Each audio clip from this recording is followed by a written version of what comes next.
they got this guy to apologize and backtrack. And they found a way to victimize once again. I don't get it. I would say as a black man, I would think black women have come a long way, and this generation of black women have more resources, more opportunities, more education, this and that than any previous generations. But we always fall on this like victimizing, like victimization. It's somehow they turned this into that.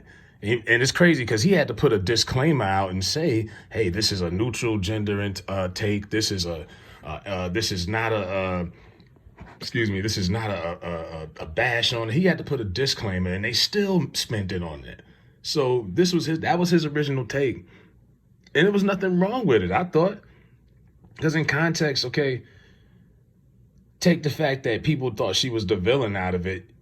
Even when you're growing up playing like pee-wee sports, little league, any of that, quorum and how you conduct yourself, character is built in defeat, not in victory. No one really cares about how you celebrate most of the time. They care about how you act when you lose. Like the worst thing in sports as a player is a sore loser. And they lost. People and they're making excuses like, "Oh, it was her last game." I was like, so what? She lost, and they made it about her more than they did the girls who won, the Iowa girls. She's sitting up there talking about all the negative thoughts that's roaming through her head because she just lost.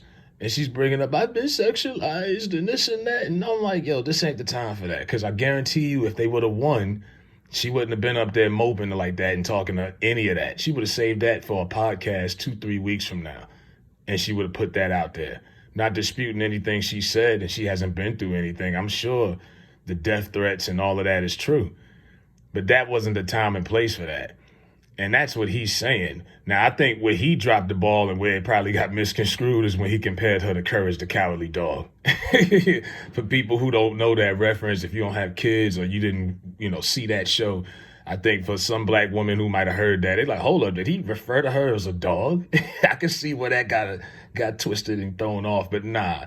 Other than that, and I'm not even a Emmanuel Ocho guy. I think he's corny, very, very. He puts a lot of S's on the end of his words. I'm not really a big fan of him because he couldn't stand on his ground. He couldn't stay 10 toes down. He backed down that quick and allowed people like Matt Barnes, running around here talking about I was a villain. Like, bro, you averaged 8 points in the NBA. He was a role player, a journeyman. And he's on here talking about, well, she can't win. Angel Reese, when they win, they hate her because she was bragging, and now she lose, they hate her. I'm like, bro, she's making it about herself. Then she was just barking at a coach last week, talking about watch your mouth. But that was when she won. Now you see how she act when she won. Now when she loses, it's I'm like, come on, man. And try to make this and spin this and make it about protecting black women. Hashtag protect black women. I'm like, y'all will take anything and turn it into a narrative. This ain't got nothing to do with that. It ain't got nothing to do with that. This is her being a sore loser and taking her moment of shame and turning it into a whole, like, just a whole crazy another direction. You know what I mean? Then you had Ryan Clark. He also, they all three got on the phone and they put him in his place. You know what I mean? Like they backing her up.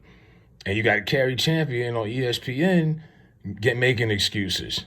You know what I mean? Like she's 21. I'm like, okay, kids learn how to deal with defeat at the age of 6, 7 years old. You don't have to act and make it all about yourself. And they turned that along with other people on social media.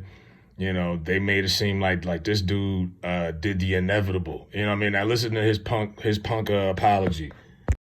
I just want to say a quick thank you to everyone who has respectfully reprimanded me and offered brilliant opinions on the Angel Reese conversation. I do not believe there is any one way to think about things, but thank you to the Ryan Clarks, the Essence Atkinses, the Bozema St. John's, the Trellas, the different individuals who is publicly and privately just giving me good wisdom, good feedback, good discernment.